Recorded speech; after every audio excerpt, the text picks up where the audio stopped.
Beleza, galerinha do canal JC Obras? Pronto, pessoal, hoje eu vou mostrar aqui um pouquinho do passo a passo. A gente fazendo umas calhas com tijolinho, com bloco que a gente usa aqui, esse bloco cerâmico. A medida dele é 9 por 19 por 19. É a medida desse bloco de 8 furos. Eu estou fazendo uma calha com ele para colocar no muro, fazer uma concretagem aqui no muro, colocar uma ferragem dentro. Aí eu vou mostrar aqui como eu faço. Ó, eu uso aqui a lixadeira.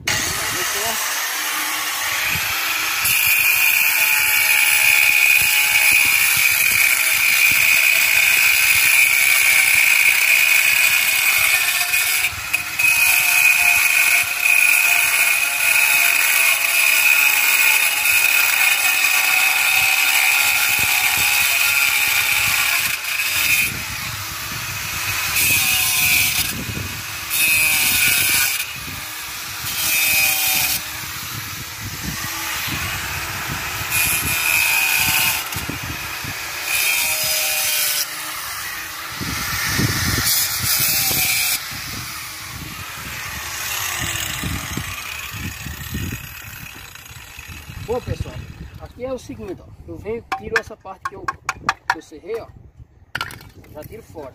A parte que eu vou precisar é em média de 10 centímetros, 9 centímetros, 10 centímetros de concreto aqui dentro. Aí eu já tiro essa outra parte que foi a que eu serrei. Beleza?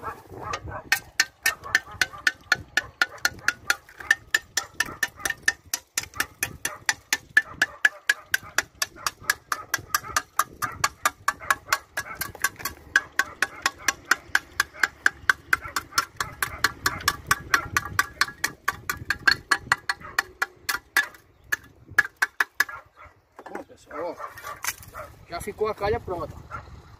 A calha já ficou legal. 9, 10 centímetros de concreto é o que eu estou precisando aqui, ó. 9,5 centímetros ficou de concreto, beleza? Coloco o concreto, coloco uma barra, vou colocar uma barra ou de 10 ou de 8 aqui dentro para fazer o fechamento de cima do muro, para atacar junto com as colunas que a gente fez aqui, beleza? Ó, já tem algumas prontas, Pronto, a medida é essa aqui, pessoal. Beleza? Mais uma vez aí, se inscreva aí no canal JC Obras. Dê uma forcinha, compartilhe. Ative o sininho para ficar recebendo os vídeos. Vou cortar outro aqui, ó, que já tem cerradinho. Para vocês verem. Dá certo, é legal, rápido.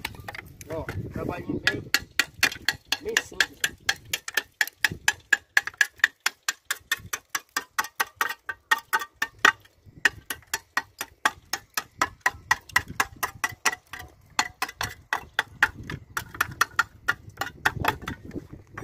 Olha aí, pessoal, calhazinha pronta, rapidinho, servicinho 100%, beleza?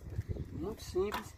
Mais uma vez aí, JC Obras, compartilhe, dê uma forcinha aí, um likezinho, ajuda o canal da gente aí. Muito obrigado aos inscritos aí que tem, valeu mesmo pela força. Pode compartilhar, falar, divulgar, valeu, a gente agradece, beleza, pessoal? Um abraço aí a todos, JC Obras.